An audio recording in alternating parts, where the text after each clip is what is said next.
ए जी उठोगे, उठो ना, शाम होने को आई, उठोगे भी? शाम हो गई। और नहीं तो क्या, तुम्हारे लिए समय बैठा रहेगा। अंबिका का रिश्ता का देख के आए, तुम तो ऐसे निश्चिंत होकर सो रहे हो जैसे कि रिश्ता पक्का हो गया हो। अरे भगवान, मुझे भी बताओगे कैसा है घर द्वार गांव और वहां की आदमी? अरे बताता हूँ, बैठ तो जाओ।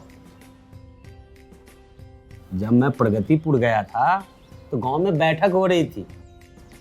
मुखिया के आसपास गांव के बहुत सारे लोग बैठे हुए थे और वे बचत की सरकारी योजनाओं पर बात कर रहे थे।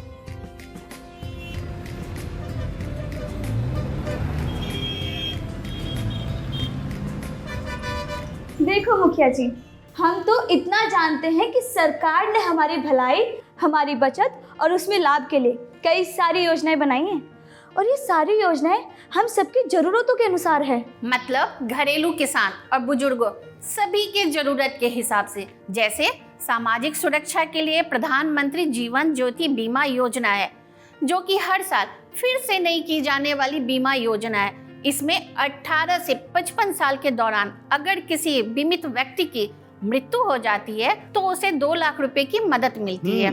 और प्रधानमंत्री जीवन सुरक्षा बीमा योजना भी है, वो भी सालाना सिर्फ 12 रुपए में।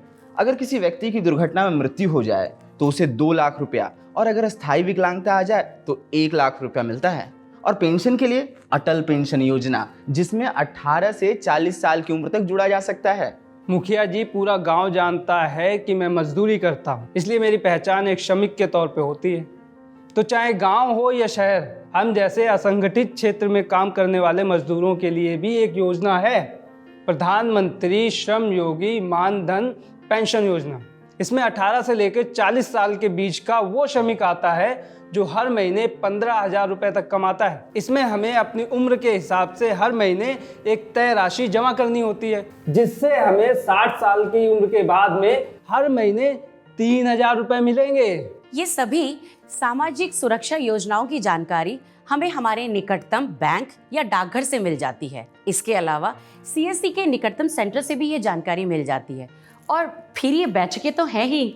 सीएससी के वीएलई इतने भले हैं कि वो इन योजनाओं की सुविधा को लेने में हर किसी की मदद करते हैं।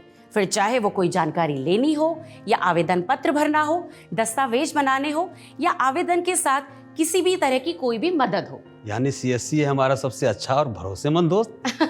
बिल्कुल। इसका मतलब है प्रगतिपुर के लोग बचत करके बेहतर निवेश के लिए जाग गए। क्यों नहीं जागेंगे मुखिया जी? हाँ, आपने इन ग्राम सभा की बैठकों में न जाने कितने सारे मेहमानों को बुला के इन योजनाओं के बारे में हमें बताया है। इससे हमारा ही तो भला होता है। वैसे मुखिया जी, एक बात कहूँ? हाँ हाँ पूछो। आप अपनी जिद छोड़ दो और अपने बेटे का ब्याह इसी गांव में करा दो। नहीं, इस गांव में नहीं, मैं चाहता हूं किसी और गांव में। उनमें भी बचत और निवेश के प्रति ऐसी ही जागरूकता हो। और भाई, मैंने तो सोच लिया है, जिस किसी दूसरे गांव के परिवार और सदस्यों के बीच निवेश से जुड़ी जानकारी और समझदारी होगी, उस घर की लक्ष्मी हमारे घर की बहू होगी। हाँ,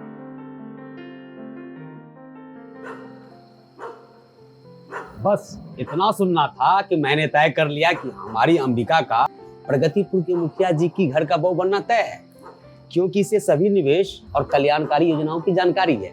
फिर चाहे वो हाँ बाबूजी, फिर चाहे वो अपने डाकघर का राष्ट्रीय बचत पत्र हो, जिसे एनएससी कहते हैं, सिर्फ 100 रुपए में ये खाता खुल जाता है, या फिर बैंक या डाकघर का पीपीएफ खाता।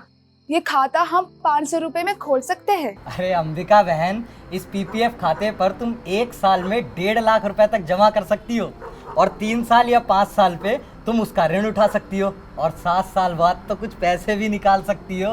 हाँ जी, आप ठीक कहते हो, पर निकाले क्यों? जब सरकार चाहती है हम ज्यादा से ज्यादा बचत करें ताकि हमें उस पर ज्यादा ब्याज मिले, तो क्यों ना बेहतर कल के लिए हम अपनी बचत बढ़ाएं। बात तो सही कही भाजी, इसीलिए तो मैंने पीओएस यानी पोस्ट ऑफिस छोटी बचत स्कीम की राह चुन ली है। हमारे लिए ये बहुत ही लचीली स्कीम है। और बड़े भैया, आप तो किसानी करते हो, आप क्या कहते हो? आप अपनी पसंद तो बताओ। भाई हम तो हैं पक्के किसान, हमारे लिए तो डाकघर की किसान विकास पत्र योजना ही सबसे बेहतर है। ये 1000 रुपये में शुरू होती है और हम चाहे तो कितने भी पत्र ले सकते हैं। इसे एक डाकघर से दूसरे डाकघर या एक व्यक्ति से दूसरे व्यक्ति ट्रांसफर करना भी आसान है। और हम किसानों के लिए तो एक और भी बढ़िया रास्ता है, किसान क्रेडिट कार्ड। इससे बहुत कम ब्याज दर पर हम अपने खेती के लिए औजार, बीज और अन्य सामान खरीद सकते हैं। इसके पासबुक पर हमारा नाम, पता, ऋण की अवधि, जमीन का ब्यौरा और हमारा फोटो भी होता है। इसीलिए यह कार्ड हमारे लिए पहचान पत्र का भी काम करता है। एक बार कार्ड बन जाने के बाद हमें बैंक में लोन लेने के लिए बार बार कागज नहीं जमा करना पड़ता। इसीलिए भाग दौड़, चिंता और समय बर्बाद करने की जरूरत नहीं पड़ती। और इसका सबसे बड़ा फायदा कि ऋण हम फसल बेचने के बाद चुका सकते हैं। चलो, मुझे तो इस बात से संतुष्टि है कि अब हमारे घर में सबको बचत और निवेश से जुड़ी जानकारी है। और तो मैं इतना निश्चिंत हो गई हूँ कि जब मुखिया जी आएंगे हमारे घर तो समझो हमारी बिटिया का रिश्ता पक्का। एक जागरूक गांव का रिश्ता एक समझदार गांव से होगा।